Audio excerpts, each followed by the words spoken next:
Good morning, everybody. Good morning. Thank you so much for being here. So great to have everybody here. And the title of this is The Soil Will Save Us. We're Lutherans. I'm sorry, the soil won't save us. But it's a great title, isn't it? I certainly want the soil to save me. If I want anything to save me, God will save us. And we have a part to play in this. And I'm delighted to have you all here and delighted to introduce a couple folks in the room. One of them who's not planning on talking today during the forum, but is here, and I'm very grateful, and that's Dick Harmon. Can you at least wave at me, Dick? Dick is a retired organizer with the Industrial Areas Foundation. Many of you may have known him as an organizer with Metropolitan Alliance for Common Good for many years. He's also a founding member of Eco-Faith Recovery, having served on the vision team that met in my living room for a year, and then the core team for many years following that. Dick has a brain and imagination that are filled by the Spirit and just do not stop. And many months ago, Dick asked if he could meet with me, and he came and sat with me, I think for close to 3 hours in the chapel rockers. And something he wrote that was akin to what he was talking to me about that day was, he said, imagine dozens, then hundreds, then thousands, even millions of city and rural people working together in a simple, powerful way to help heal our climate and restore our soil at the same time. Imagine you are focusing on one plant in your front yard or your garden, in your window box or a single pot, through a new set of glasses, a new lens that lets you see the plant's work. You see the plant inhaling carbon dioxide, pulling it out of the atmosphere. You see the plant converting some of that carbon dioxide into oxygen and exhaling it for us to breathe. You see the plant converting another share of its carbon dioxide into carbon, and through its roots, secreting that carbon into the soil around it. You see the carbon regenerating the soil, strengthening existing soil, building up new soil, giving more nutrients to the plant, and stabilizing the water table, which gives us more healthy food, better health, more ability to help heal our home planet and our community. Imagine you dig down into that soil with a hand, bring it up, cup it in both hands, and you see the more than 50 billion life forms you are holding in your hands, working together as life's foundation. Feel your hands, your emotions. You may see here how we are in radical relationality with everything in creation. I didn't know it at that time, except by a brief reference Dick made to Mark Ingman, his partner in imagining. And Mark is here to present on this emerging, really a movement among folks in our Metro Portland area. Mark is a local farmer, gardener, and food enthusiast.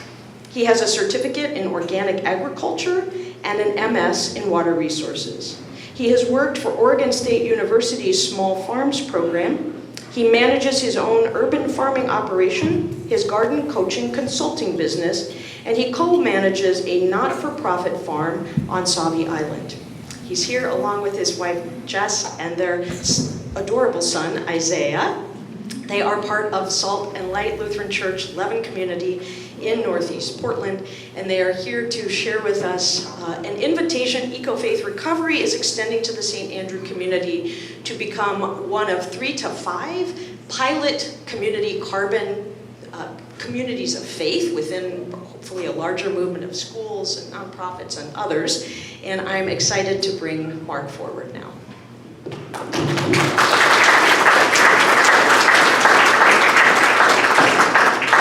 Thanks, Robin. I'm one of several leaders involved in the Community Carbon initiative, and I'm grateful for the opportunity to share work with you today. It's especially meaningful. Because members of St. Andrew's congregation right here have been engaged in the early efforts of this initiative, and have been a source of encouragement and a great sounding board. So thank you. In the short time that we have here today, I want to offer a brief context for Community Carbon. share some of the theology and the science behind it, and then identify potential next steps for you all to consider. While there are some technical aspects, I really want you to pay attention to how this initiative speaks to you at the heart level, the gut level. Where are you concerned? How do you feel energized or excited? These are important things to notice as your community discerns if this is the initiative you'd like to participate in as a congregation. Finally, we'll close with time for questions. So how does that sound like a plan for everyone? Good? Good. So I brought some slides here as well, just basically some still photos to help illustrate. Obviously, this is a wildfire, and we know wildfires are real serious. We know that our brothers and sisters in central, eastern, southern Oregon, California, there's big fires in Alaska right now, and they've taken lives. They're real serious. And this is not going to be a shock and fear kind of presentation. I should just get that out there. But this is kind of where my story and connection to climate change starts. As we know that, so I have 3 younger brothers, and my brother John took this photo. He had a friend take the photo. He's the tall one in the middle there. And they're looking at the devastation of this wildfire. So my connection to climate change is that every summer the fires get worse. The time that they're on the fire, the breaks they get, they're worked harder and harder every single year, and the devastation from them, and the risk to both the devastation to people across America, but then also the risk to my own brothers is a real serious one. I worry a lot about them. But even as there are more wildfires and other devastating aspects of climate change, like drought and rising sea levels, many of our political leaders and systems seem unable to take decisive action. We had a cap and trade just this last week that was sunk in Salem. It's going nowhere, to our disappointment. The US has pulled out, of course, the Paris Climate Accord, the biggest and most significant thing we've seen globally. And I think what hits me the hardest is seeing the faces of these youth who, without any other real advocate, it seems, unfortunately, although I think we can be, have resorted to taking action themselves. So really our children are saying, we're going to just do something about this.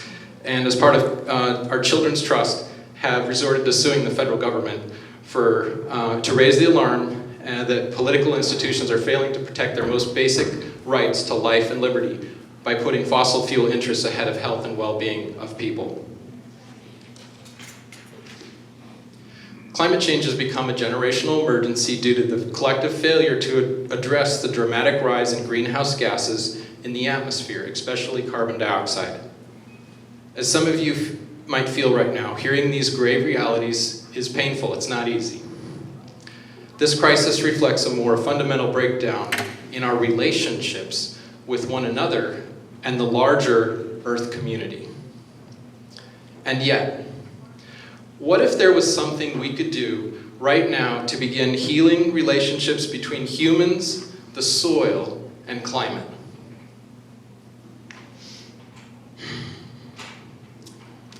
What if healing our human relationships and healing the planet were not 2 separate tasks? What if they were actually the same thing? How might this be possible? What could be the link? What is that tangible thing that we can reach out, touch, hold, and that connects us with the rest of creation and offers us a way to get out of the mess we're in? It can be found in this passage. By the sweat of your face you shall eat bread until you return to the ground. For out of it you were taken. You are dust, and to dust you shall return. Does this sound familiar to anyone? Genesis 3:19. In many ways, the soil is us. We are the soil. So it should not be surprising that the answer to where all this excess carbon in our atmosphere should go is to return back to the soil from where it came. To return back to the soil, to the dust. The soil is the answer. But then how? Before I answer the how, I want to dig into the word carbon itself. Take for a moment to notice, does carbon have a negative, positive, or neutral connotation for you? You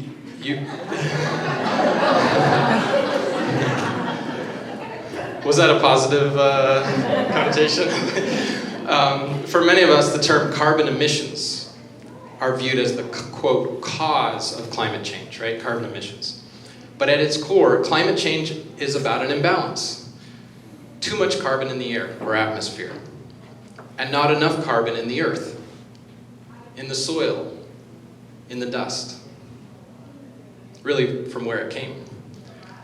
Carbon itself is not bad. It is our carbon cycle that is simply out of balance. Because of this, community carbon, that's our initiative's name, is intentionally taking the term carbon and embracing it. We hear in Scripture, and we know it through science, all of creation is carbon. Every single one of us, as well as every slithering, creeping, crawling, and winged creature. We're carbon-based life forms. We are carbon. We are soil, just as carbon is soil. So the next I'm going to show a graphic. It's going to look busy. Don't get too excited and think it's too complicated. It's a little complicated, but I'm going to simplify it, and there's just a few points I want to point out. And if you want to copy this, I can provide you one. There's a lot of up arrows. There's a lot of down arrows. This is showing a cycle of how carbon goes up to the atmosphere through various components of our planet and back into the soil, and from the soil back up into the air. This is that idea of balance. In the middle, that 560 with the plants, that's a good number for us. And if you notice how big 560 is compared to 7.7, the plants are pretty big actors. They're a big deal. So that should be hopeful right there. And in other words, it's over 15 times. The plants are a big moving component of all of this, and they're the answer, really. They're what, again, connects back to the soil. And even greater, the only second other thing I want to point out is how much capacity we have in the soil, in the Earth's crust, which also includes those fossil fuels that have been a problem. So these numbers are gigantic, the Earth and the soil. There's no question that the carbon that's too much in the air came from that reservoir, the Earth, but that the Earth can take it all back and some, okay? So this can all be brought back into balance. That's the big picture. And just to emphasize the science behind it. So the next thing I'm going to do is show a video. This has been seen by a few of the members more involved with the eco-faith recovery. It's going to do probably a better job than I can of just walking through in 3 minutes. If you're like most... It's ready to go. The 3 minutes, an illustration of how this pulls together. people, you're probably feeling a little hopeless about climate change and the damage we've done to our planet. Well, now there's a new way to look at climate change and how to deal with it that might just turn that hopelessness into hope. Climate change, as we know, is all about too much carbon in our atmosphere. But carbon is not our enemy. It's the building block of life. Everything alive is made of it, even us. The problem and the solution are simply a matter of balance. Let's step back and look at the 5 pools where carbon is stored on planet Earth. Starting about 500 million years ago, when plants first appeared on land, carbon began to cycle in an amazing balance between these pools, a balance that allowed for life as we know it to evolve. Then one life form, that would be us, figured out how to extract carbon from the fossil pool, which was pretty much a timeout zone for carbon. We've been burning it for energy, putting into play, and disrupting that balance. The way we manage land and do agriculture is moving even more carbon into the atmosphere. Specifically, we've moved 880 billion tons of carbon dioxide into the atmosphere, which is heating up the planet and destabilizing our climate. The oceans have absorbed a lot of this excess carbon. throwing off the ocean's balance, resulting in ocean acidification and accelerating a mass extinction of sea life. So in order to save life as we know it, of course we need to stop burning fossil carbon. The big question is, where do we put this excess carbon to get the cycle back in balance?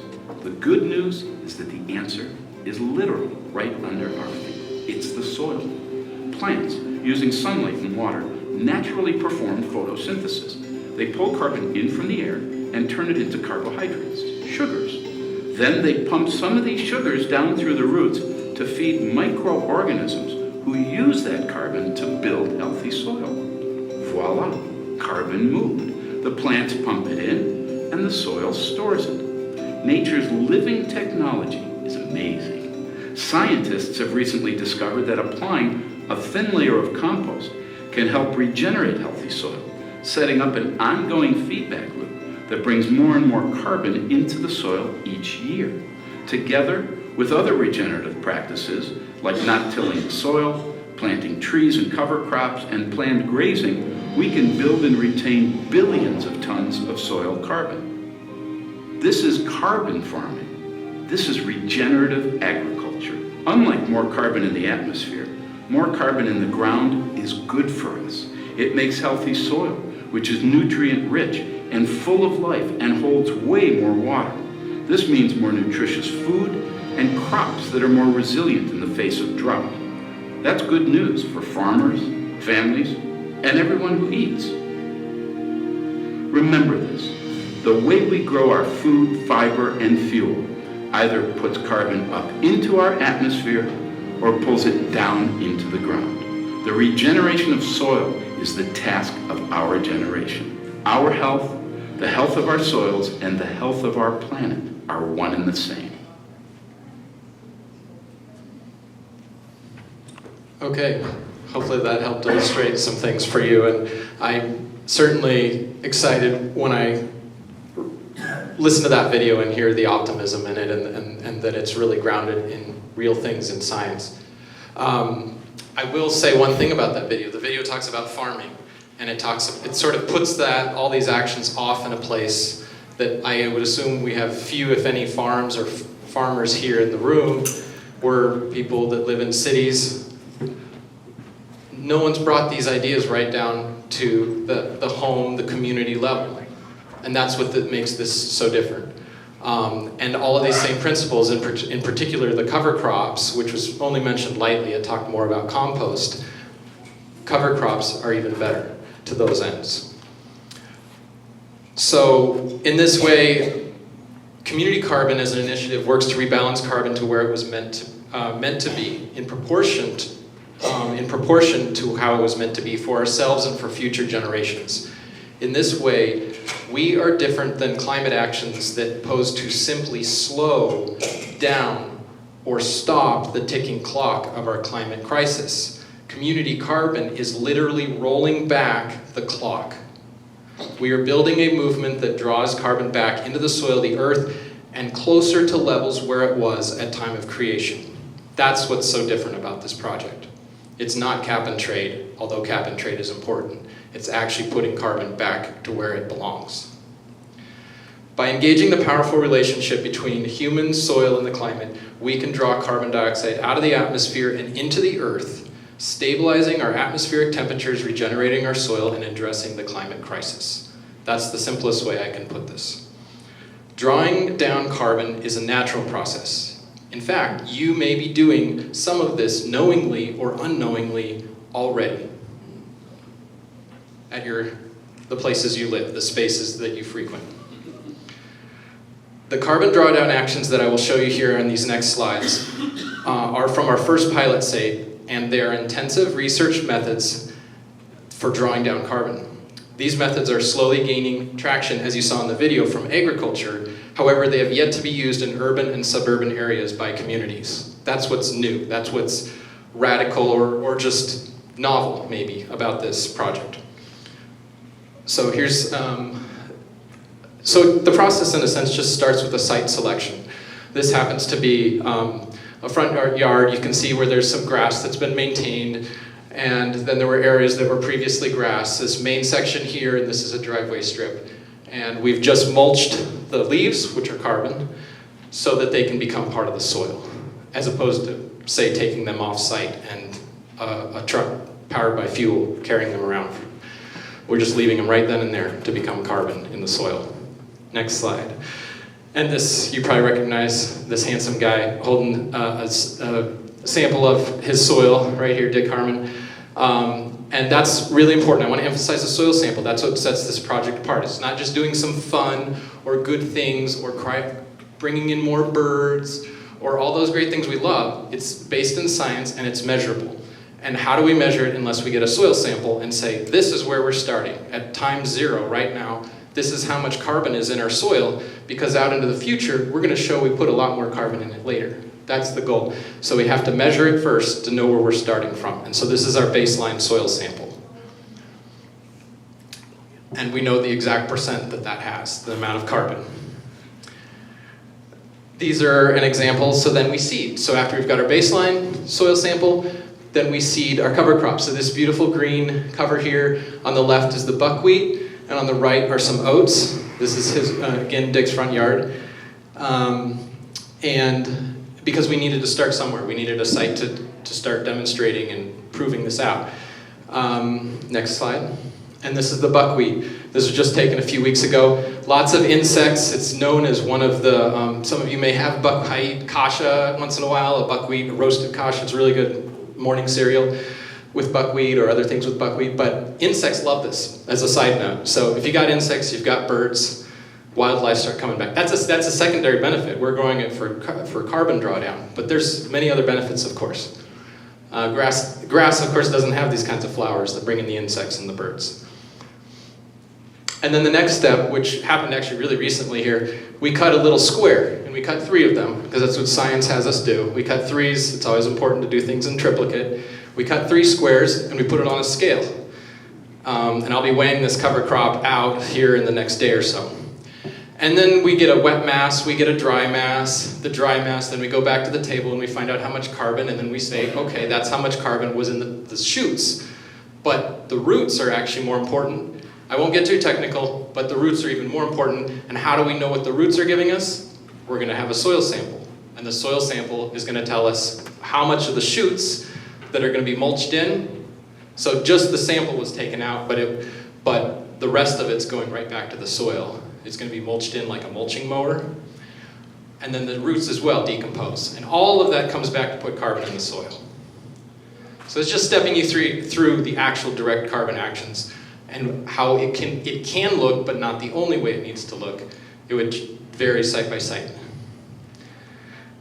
So what I've shown in these photos as a pilot site is a proof of concept, demonstrated based upon the current agricultural scientific research.